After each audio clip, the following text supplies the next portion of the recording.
Hey students, welcome back. In this video we're going to be discussing work and energy and how those two relate to each other with the Work-Energy Theorem. Okay, yesterday we talked about different types of energy, but we didn't actually formally define energy in physical terms. So I'm going to do that today. Okay, so energy in physics is defined by the ability to do work. Okay, but then that poses a new question. What is work? So in physics, we have a kind of mathematical definition for work, and that is going to be the product of force and displacement. So force times displacement. We learned about both those things in the past. Force is a mass times an acceleration, right? Like a push or a pull. And then a displacement is a change in a position. Okay, so whenever a force is applied to something, which causes that object to move, then work is being done. Okay. If I were to put this in the form of an equation, it would look like this.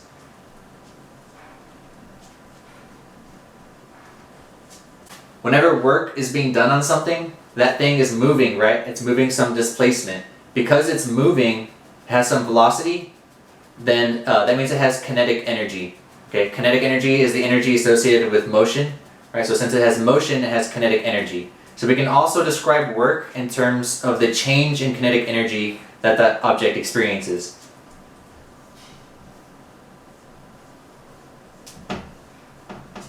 Okay, so I'm here I write work is equal to the change. The symbol means change. It's a delta symbol. So the change in the kinetic energy. Okay, if something starts off with like a slow motion and then it speeds up to a faster motion, then it has a positive change in kinetic energy. So it's positive work. If something is slowing down, it starts off fast and then slows down, then it's losing kinetic energy, so it has a negative work. So that's how we use that equation. If you wanted to calculate kinetic energy on its own, you could use this equation.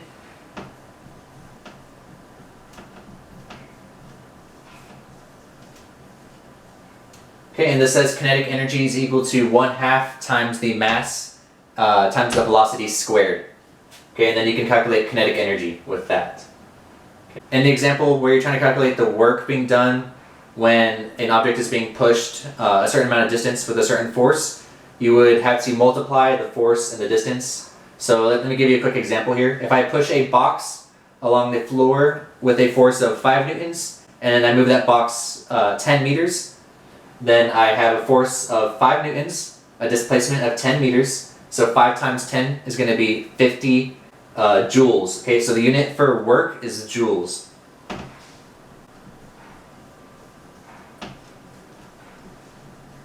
Okay, we use a capital J to notate that that unit. And the unit for work and energy are the same thing because they kind of represent the same thing. Work is just a change in energy. If I were being asked to calculate the kinetic energy of an object, I would have to know the mass of that object and also the velocity of the object. If I wanted to know the kinetic energy of my dog who has a mass of 60 kilograms and a velocity of 0.5 meters per second, then I would do 1/2 times 60 times 0.5 squared. And I would just put that in the calculator and then get my answer for that. And my answer would be in joules.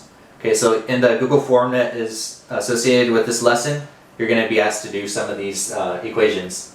So keep that in mind. In the case when you're trying to solve for force given work and a distance, you would have to isolate the force in this equation to solve for it. So you'd have to divide both sides by displacement, and this is what that would look like.